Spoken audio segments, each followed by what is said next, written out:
지금 암호화폐 시장은 겉으로 보이는 불장 뒤에 우리 모두의 재산권을 근본적으로 뒤흔들 수 있는 거대한 정치적 음모와 규제의 덫이 깔리고 있습니다. 여러분이 믿고 있는 정치인들, 그리고 우리가 기다려온 그 명확성이라는 단어가 사실은 우리의 지갑을 정부와 은행의 통제 아래 가두려는 디지털 구울락의 시작일 수 있다는 사실 알고 계셨나요? 단순히 코인 가격이 오르는 것에 환호할 때가 아니라 지금 당장 이 법안의 실체를 파헤쳐야 하는 이유입니다. 요즘 시장 분위기가 워낙 좋다 보니 많은 분이 낙관론에만 젖어 있는 게 사실인데요. 하지만 그 이면을 들여다보면 정말 소름 끼치는 일들이 벌어지고 있습니다. 특히 최근 정치권에서 급물살을 타고 있는 명확성 법안은 우리 같은 리테일 투자자들에게는 양날의 검과 같습니다. 제도권으로 들어간다는 건 환영할 일이지만 그 대가로 우리가 무엇을 포기해야 하는지에 대해서는 아무도 말해주지 않고 있거든요. 지금 이 법안이 통과되느냐 마느냐에 따라 여러분이 보유한 XRP나 비트코인의 운명이 완전히 갈릴 수 있는 상황인 건데요. 단순히 규제가 생긴다는 차원을 넘어 시장의 판도 자체가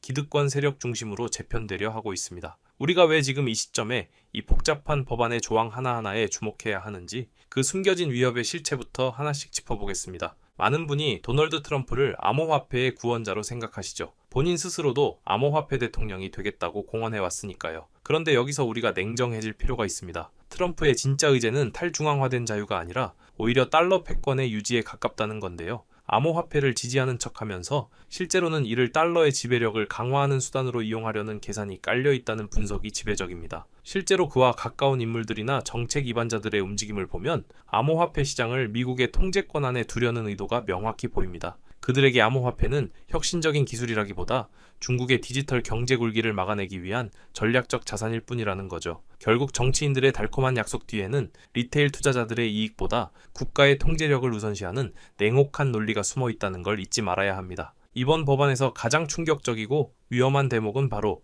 자기 수탁에 대한 공격입니다. 우리가 암호화폐를 하는 근본적인 이유가 무엇인가요? 내 자산을 내 의지대로 누구의 간섭도 받지 않고 보관하겠다는 거잖아요. 그런데 현재 논의되는 명확성 법안의 수정안들을 보면 개인 지갑의 사용을 제한하거나 아예 불법화하려는 움직임이 포착되고 있습니다. 모든 자산을 코인베이스나 크라켄 같은 정부가 통제하기 쉬운 중앙화된 거래소에만 보관하도록 강제하겠다는 건데요. 이렇게 되면 정부는 언제든 단추 하나로 여러분의 자산을 동결하거나 압류할 수 있게 됩니다. 실제로 최근 이란 관련 지갑에서 테더를 압류한 사례처럼 정부가 직접 사무실에 들이닥쳐 코인을 압류하는 세상이 열리고 있는 겁니다. 이건 우리가 꿈꿨던 탈중앙화와는 정반대의 길로 가는 아주 위험한 신호라고 볼 수 있습니다. 정치권에서는 명확성 법안뿐만 아니라 지니어스 법안이라는 것도 함께 논의 중인데요. 흥미로운 건 이 법안들이 교묘하게 특정 자산에 유리하게 설계되어 있다는 점입니다. 특히 이더리움의 경우 스테이블 코인 생태계의 중심지 역할을 하면서 제도적 수혜를 입을 가능성이 매우 큽니다.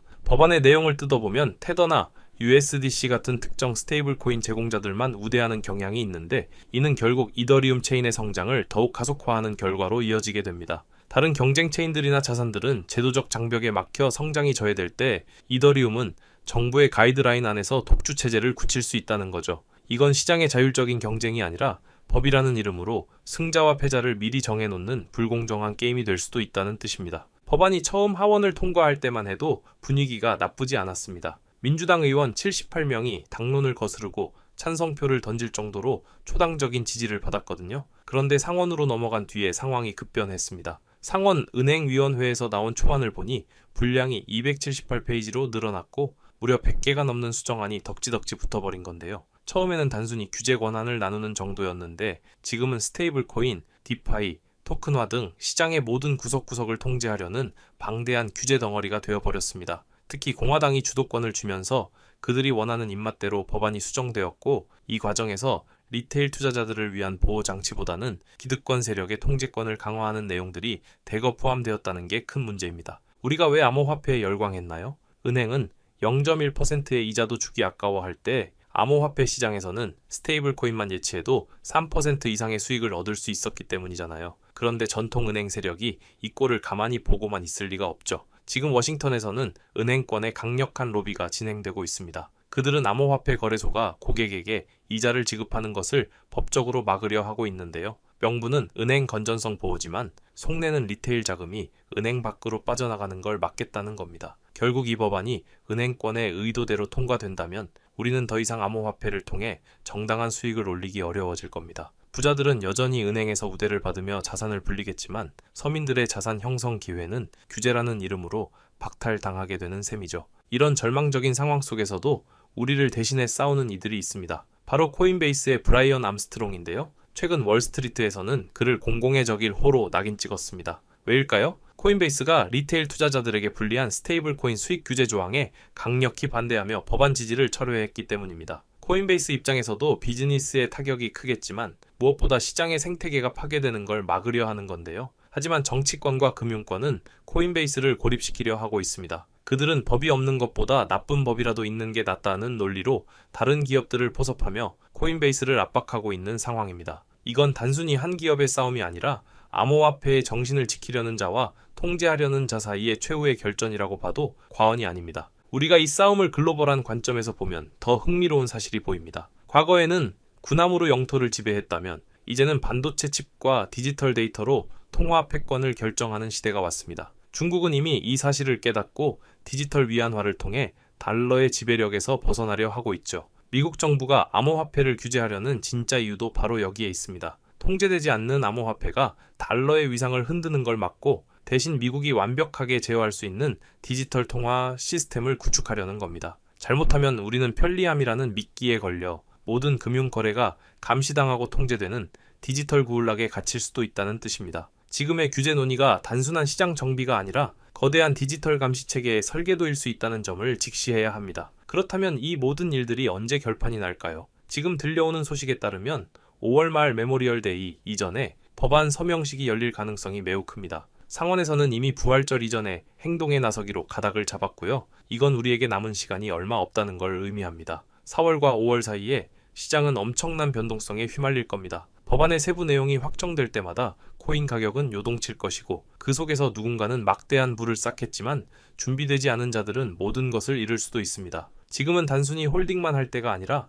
법안의 진행 상황을 매일같이 체크하며 대응 전략을 짜야 하는 골든타임인 건데요. 시장의 판이 완전히 바뀌기 직전 폭풍전야와 같은 긴장감이 흐르고 있습니다. 그런데 이 엄중한 상황 속에서도 정치인들은 본인들의 배를 채우기에 바쁩니다. 민주당의 코리 부커 의원이 지적했듯이 규제를 만드는 당사자들이 정작 본인들은 암호화폐로 막대한 수익을 올리고 있는 현실이 정말 개탄스러운데요. 특히 특정 정치인 가족이 운영하는 프로젝트가 법안의 수혜를 입도록 설계되었다는 의혹까지 나오고 있습니다. 본인들은 내부 정보를 이용해 투자하고 일반 국민들에게는 엄격한 잣대를 들이대며 수익 기회를 뺏으려 한다는 거죠.